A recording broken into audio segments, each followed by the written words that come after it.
Aleyküm değerli izleyiciler, değerli müşteriler. Bütün Spartan sumkaların çeşitleri gelir değerli izleyiciler. Her modelde, her çeşitte Spartan sumkalarımız gelir. Batis modelleri. Hal-hazırda mobilya qabağınızdan bildirim ki değerli izleyiciler, bizim hal-hazırda kameramanımız Cəmal müəllim. Cəmal müəllim dersə sıxır xahiş edirəm. Çok sağ ol Hüseyin Bək. Hüseyin Bək, sən məsələn bəyənirəm, sən gözəl insansan. Mən Hüseyin Bək, Səviyyət bu ticaret mərkəzinin kameramanıdır. bəli, bu çamadanları Hüseyin Bək, qulaq asdı. Bu çamadanları alırlar sizdən. İçində pitiqabı, şəxsi qablar zatlar qoyub Rusiya yapara bilərlərmi? Qışın günüdür. Qabı zatdır, nə istəsən qoy.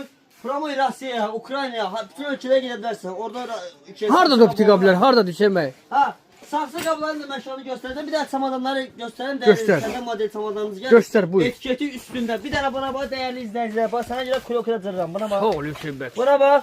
Hüseyin Bəx. Üstündə gördün Hüseyin Bəx. Promoyu al götür apar. Halal olsun. Kimdə görsən bil ki mənimdir. Sonra getdik. Getdik Hüseyin Hər Bək. model çamadanlarımızın değerli izləyicilər ən ucuz bax. 5 dənə bir cezlər göstər. 5 dənəsi bir yerdə cəmdə 100 manata. Sonra Hüseyin Bək. Ondan sonra buranın başında. Burada tanıdı Hüseyin Bək. Değerli izleyiciler, saksı qabların, Səviyyət ticaret mərkəzində saksı qabların tək ünvanı buradır. Cəmal müəllim həm kameramanlıq edir, həm də ki burada satçılıq edir. Həm də burada bunların hazırlanmasıdır. Pramoy özü zavoddan hazırlayır, gətirir sizin üçün. Hazır ki siz burada qatıqıdır, zaten nədir?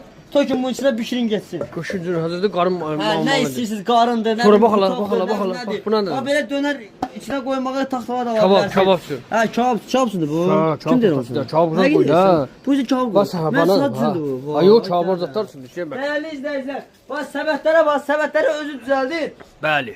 Bunları nə ağacından düzəlsən bunu? Bambukdan. Bambukdan özü soyur özü. Ha. Soyur düzəldir. Bəli, sonra- Yəni ən sonra ucuz dörd qiymətə ayağı bundadır. Süpürgələr 3 manat, süpürgə göstər. Adam dörd ayak.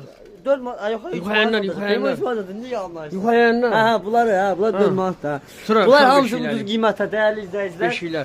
Ən ucuz beşiklər şey